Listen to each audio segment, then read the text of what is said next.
Continuamos en Hay que decirlo temprano en la mañana, aquí por TIVA Televisión, canal 8.1 y por Radio Salud 1520.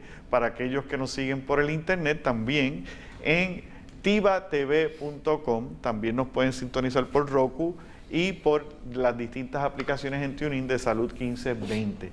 Hoy es un día, ha sido un día muy especial, estamos hablando de un tema muy importante que nos afecta a todos. ¿Y por qué digo que nos afecta a todos? Porque todos en un momento dado tenemos situaciones en donde tenemos conflictos, situaciones que nos llevan a, ¿verdad? A preocuparnos, que nos quitan la tranquilidad, ya sea porque sean situaciones que nos afectan a nosotros directamente. Mira, o por situaciones de nuestros hijos, a veces nuestros hijos, nuestros padres, a veces hasta los vecinos. Y como dije en el segmento anterior, no solamente nos afectamos con situaciones que de una manera están relacionadas a nosotros o a nuestros familiares. Hoy en día tenemos la costumbre de estar escuchando lo que le pasan a las demás personas, ya por la proliferación de los medios de comunicación. Queremos saber los problemas de todos los artistas de televisión, queremos saber los problemas de todos los políticos, de las que tenemos queremos saber los problemas de gente que está al otro lado del mundo, y nos levantamos todos los días escuchando este tipo de noticia negativa que de hecho pienso yo que de una manera o de otra nos afecta en nuestra salud. Antes de dedicarnos o de dedicarme personalmente a establecer esta cadena, este network, en la práctica de ver pacientes, una de las cosas que nos llevó a hacer precisamente este medio de comunicación fue el bombardeo de información negativa que recibimos desde temprano en la mañana. Teníamos pacientes diabéticos, hipertensos, que mejoraban muchísimo y me decían, tengo este problema, me levanto por las mañanas y me siento mal y empiezo a sentirme mal, y no es hasta que pasa mucho rato durante el día que me empiezo entonces a estabilizar y a sentirme mejor. Y cuando buscábamos y le preguntábamos, hacíamos un pequeño, ¿verdad?, recuento de lo que hacía esa persona diariamente, pues veíamos que lo primero que hacían era levantarse y prender las noticias, o abrir el periódico a la primera plana y discutir esas noticias negativas que de una manera o de otra pues vemos, ¿verdad?, y llegan a nuestro diario vivir. Y de eso es que estamos hablando, y me gustaría que ustedes me profundizaran también en ese tipo de circunstancias, esa noticia, esa experiencia. Y voy más allá. También cuando por entretenimiento vamos a un cine o prendemos el televisor y nos ponemos a ver una película en donde en esa película se raptan a un niño, hay una violencia contra una mujer, maltratan a una familia entera. Déjenme decirle, uno se envuelve en la trama y termina uno tenso, a veces uno llora. Y en vez de buscar precisamente el fin de entretenerse, termina uno teniendo angustiado. Las personas que van a trabajar ahora, las personas que van al trabajo ahora, pueden antes de llegar al trabajo hacer un análisis si el ambiente de trabajo les está creando algún tipo de estrés. Eventualmente se van a enfermar. Si, por ejemplo, cuando tú llegas como con una tensión en el estómago por ahí una situación, o cuando tienes que enfrentar con uno de tus empleados o con compañeros de trabajo o con el jefe y sientes que el estómago se le está cerrando porque siente el temor de lo que va a enfrentar o de lo que va a hacer, ya está comenzando a enfermarse. Y hay que hacer un ejercicio para evitar que eso ocurra en el ambiente de trabajo, y a veces es hasta importantísimo cambiar de trabajo ante circunstancias, porque si no te vas a enfermar. Si es una situación que no se puede enfrentar o que no se puede evitar, te vas a enfermar, mejor cambia del trabajo. ¿Por qué? O cambia de actitud para que entonces tú puedas ser el elemento conciliador en ese lugar en donde esa tensión que existe entre los compañeros de trabajo, la competencia en el trabajo, las situaciones que ocurren todos los días, que se repiten y que se convierten en un trauma permanente de todos los empleados, de todos los demás que trabajan ahí, que están sufriendo la misma situación. A veces uno solo está creando un ambiente y los otros están sufriendo ese ambiente. De hecho, estuve leyendo aquí en el estudio que dice que 1 minuto de un pensamiento negativo disminuye y diezma dramáticamente las defensas del sistema inmunológico. El sistema inmunológico se cae. Mira, nosotros estamos haciendo... 1 minuto. Un minuto. Edwin, nosotros estamos haciendo un estudio en el Instituto Bioético que se llama Heart Rate Variability.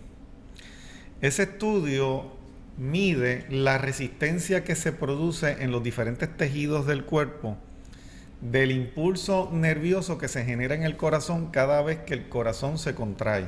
Se le llama Heart Rate Variability. Son los cambios que ocurren en el cuerpo o la resistencia que puede haber en los diferentes canales energéticos en el cuerpo cada vez que el corazón se mueve, late, pero también identifica los niveles de estrés que pueden haber en una persona, estrés endocrino, que es el estrés de la adrenalina que tenemos que producir casi todos los días para enfrentar las diferentes situaciones, pero también del estrés que se produce a través del sistema nervioso simpático, que es el que te acelera y que la naturaleza lo tiene ahí para cuando tú sientes que un perro viene a morderte, cuando tú sientes un frenazo al lado tuyo, o cuando tú te ves tu vida en peligro. Hay unos mecanismos naturales en nuestro cuerpo que son los que nos capacitan para reaccionar a estas cosas que nos enfrentamos diariamente. Estrés endocrino. Y precisamente... Y estrés neurológico. Y precisamente en estos días hemos recibido una cantidad inmensa de mensajes de texto, personas escribiéndonos y preguntándonos de problemas de la tiroides, problemas de diabetes, problemas relacionados a precisamente enfermedades endocrinas. Entonces, ¿qué sucede? La mayor parte de la gente, y te estoy hablando sobre el 80% de las personas que le hemos hecho este estudio, salen con alrededor de más de un 75% de dominancia de los elementos estresantes versus un 20 o un 25% de los elementos reguladores. O sea, tenemos el sistema nervioso simpático y el endocrino adrenérgico que trabaja a base de la epinefrina y todo esto, que nos aceleran, que nos estimulan. Y entonces tenemos el sistema nervioso parasimpático que regula y nos vuelve a la normalidad. Pues casi todo el mundo está trabajando con 3/4 partes de dominancia del sistema estimulante continuamente y solamente un 20%. He tenido casos que el sistema regulador, doctor, ha salido un 4% la actividad reguladora.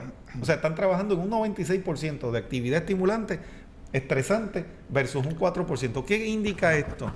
Que esas personas están trabajando continuamente con el mecanismo de emergencia, estado de alarma, de alerta. En inglés se le llama fight or flight. Está listo para la guerra, está a la defensiva, está a la guerra, suprimiendo. Cuando estamos en ese estado, entonces suprimimos quitamos energía de la digestión, de las funciones endocrinas que son reguladores, de los procesos de reparación de las células y de los tejidos. ¿Qué indica esto? Que si una persona está 10 años, 15 años, o 5 días a la semana, o 6 días a la semana, bajo esta dominancia de estrés, no va a dormir bien, no va a recuperar bien, los procesos endocrinos se van a afectar, no va a hacer buena digestión, y los procesos de reparación celular, los procesos inmunológicos se suprimen bajo los efectos del cortisol que producen continuamente bajo estos efectos. ¿Y cómo se genera eso? Número 1, bajo las situaciones de trabajo que mencionó el doctor.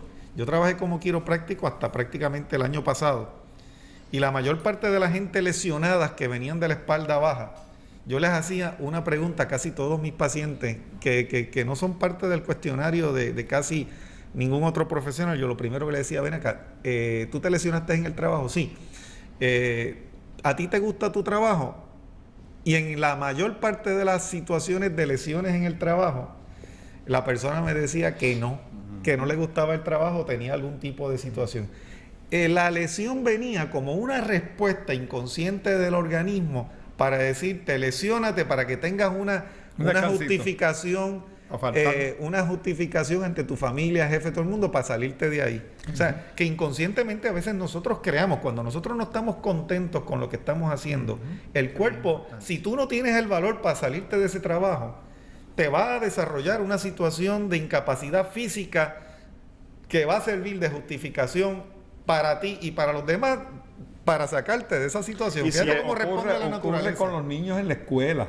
O sea, cuando los niños no quieren ir a la escuela, los padres tienen que estar bien avisores en esto y bien atentos a lo que está ocurriendo, porque a veces están siendo abusados, están en situaciones de amenaza, se sienten Bullying. amenazados, El bullying, bullying. etcétera. O sea, y entonces, si en ese caso tú le dices, no, te tienes que ir para la escuela y lo impone, entonces él va a estar con un estrés en la casa y con otro estrés en la escuela, y se tiene que enfrentar a una situación que es doblemente conflictiva, y se va a enfermar. Porque los papás no están empatizando con su situación y los están obligando a ir a la escuela, pero entonces en la escuela están teniendo esa otra situación de estrés. protegidos por el papá, al contrario, se sienten intimidados por el papá y se sienten intimidados por los compañeros. Fíjate que casi todos estos casos de niñas que han sido abusadas o situaciones que se han dado, los padres eran los primeros que no creían que podía estar pasando esto. En todas esas entrevistas, el denominador común es, yo no me atreví a decir nada, y las veces que yo traté de decir algo, mami no me creyó, o papi no me creyó, o la maestra no me creyó. Pensaron como lo estaban inventando. Exacto. De hecho, conozco casos específicamente de niños y niñas que cuando les toca ir a la escuela y tienen una situación como esta, en donde están teniendo algún tipo de conflicto, se levantan y efectivamente les da diarrea, vómito, se enferman, les da fiebre. El cuerpo está produciendo una evidencia física para que les sirva para no tener que ir a la escuela. Y de hecho, hay veces que los padres recaen, pudiéramos decirle, en el error, entiendo yo ahora, con lo que estamos viendo y escuchando, que entonces le dicen al nene, eso son changuerías. Y entonces le dicen, tú te vas a ir a la escuela como quieras. O podemos caer entonces en el otro extremo, en donde le dicen y le dan importancia, pero sin buscar entonces la causa, y entonces lo llevan al médico, le dan tratamiento, le dan medicamentos, etcétera, etcétera. Adelante, doctor Figueroa. En este proceso. El problema es que nuestro sistema educativo en la medicina está hecho para tratar los síntomas. Eso, de doctor Norman, aquí los dos Norman han hablado de eso, pero por montones. La enfermedad es síntoma, eso es lo que hacemos nosotros. Y en general eso es lo que hacemos nosotros los que vemos con fármacos. Entonces la enfermedad mental pasa lo mismo. Porque queremos tratar la enfermedad mental con el síntoma sin buscar la causa. Y ese es el peligro que tenemos hoy en día con el uso de fármacos para las depresiones y la ansiedad. Mi oficina, 3/4 parte de mis pacientes van por depresión, problemas emocionales. Y no por los dolorcitos aquí, ese es el secundario, eso es lo que yo estoy viendo. Exacto, o sea, van con el dolor físico, pero causado por una situación emocional. Pero están en tratamiento todos. Mira los fármacos básicos, H blockers, bloqueadores de ácido a todo el mundo, sedantes y antidepresivos, y un hipnótico. Con esos 4 tú haces una práctica de medicina general. Sí, porque casi todo el mundo de una forma u otra. Y entonces todo el mundo está tranquilito, pero no vas porque esa persona no está teniendo un estilo de vida apropiado. Exacto. ¿Por qué tiene que tener un antidepresivo? Segundo, se puede tratar la depresión como un fenómeno puro neurofarmacológico, que es lo que se está haciendo. O sea, eso es como que el amor. Entonces yo podría, si me voy a enamorar de aquella mujer, me hacen un brevajito así, que me suba el nivel de serotonina. Tómate estas 5 capsulitas y te vas a enamorar. Y después de la primera interacción te pones dopamina, y que te suban los niveles de dopamina y te quedas ahí toda. Te tomas esta pastillita, que es lo que estamos haciendo. Entonces estamos creando una relación interpersonal artificial. El amor es algo que se mueve acá arriba en el cerebro. Exacto. Pero lo importante es lo que motiva el amor en ti. Claro. Hay 2 formas de motivar el amor, es de afuera y de hacia adentro. Y claro, ahí están en juego las hormonas, las endorfinas. Pero lo más importante de La generar el amor feromona. y la autoestima viene de adentro Claro. hacia afuera. Tiene que ser una decisión. Es como yo tengo que empezar a proyectar mi necesidad, que yo tengo una capa, me amo a mí primero, y mucha gente no hacen eso. Entonces vamos a hablar ahorita del proceso de los fármacos. Los fármacos tratan la depresión No. Te desconectan y de la la ansiedad. realidad. Pues el otro día yo oí un psiquiatra hablando que para los ataques de ansiedad no había ninguna causa. Que eso ocurría sin ningún factor. Sí, yo lo oí, Wow, yo lo oí falso en televisión, totalmente. Desde que empezamos a él- hablar esta que dijo mañana que eso aquí es estamos hablando de causa de idiopático, ansiedad. que los ataques son idiopáticos, nunca encontramos la causa. ¿Qué podemos hacer con, Eso yo lo oí en televisión. con Sí, sí, un sí, niño, sí, sí. ¿verdad? ¿Qué consejo le podríamos dar a un padre, a una madre de un niño que se enferma todos los días antes de ir a la escuela? Yo No me trato- contesten ahora, vamos a hacerlo después de esta pausa. Yo trato Así de que no dar no se consejos. retiren, que hay que decirlo continúa.